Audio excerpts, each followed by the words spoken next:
Hi தங்கங்களா, welcome to my channel Mokshisha vlog. நம்ம bubbly அன்றைக்கி சொல்லி கொடுத்ததுலேருந்து அவள் தாங்க ஏடிஎம்லேருந்து பணம் எடுக்கிறோம். அதுக்கப்புறம் நாங்கள் பணம் எடுத்துகிட்டு ஹாஸ்பிட்டலுக்கு போனோம். ஏன்னா பப்ளிக்கு உடம்பு சரியில்லைங்க. அதுக்கப்புறம் பப்ளி ஒரே அழுவுங்க. ஏன்னா நான் தான் டேப்லெட் வாங்குவேன் அப்படின்ட்டு. அதுக்கப்புறம் எப்படியோ சமாதானப்படுத்தி ஹேண்ட்பேக் கையிலலாம் கொடுத்து அவளை டீ கடைக்கு அழைச்சிட்டு போயிட்டோம். பொம்மைக்கு வடை வாங்கி கொடுத்தோம். அதனால் பப்ளிக்கும் வடை வாங்கி தரணும் இல்லையா, எப்படி ஏமாத்துறது. அதனால் அவளும் குடித்தாங்க. அதுக்கப்புறம் வடை சாப்பிட்டுட்டு எப்படி சாட்டிஸ்ஃபைட் ஆகும் டீ குடிக்கலன்னா. அதனால் நானும் டீ குடிச்சிட்டு அப்புறம் நம்ம பொம்மை அவங்க அப்பா கிட்ட போய் ஜாலியாக என்ஜாய் பண்ணி பேசிகிட்டு இருந்தா. நல்லா நக்கலாகவும் நல்லா பேசிகிட்டு இருந்தா, நீங்களே பார்த்தீங்களே.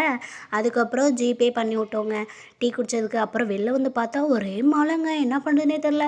அப்புறம் கொஞ்ச நேரம் வெயிட் பண்ணோம். அப்புறம் லேசாக தூரல் விட்டதும் நாங்கள் கிளம்பிட்டோம். நம்ம பொம்மை மைண்ட் வாய்ஸ் கூட என்னடா நடக்குதுங்க அப்படிங்கிற அங்கே பார்த்தீங்களா பப்ளி ஃப்ரண்ட்டில் உட்காந்துட்டு வரது.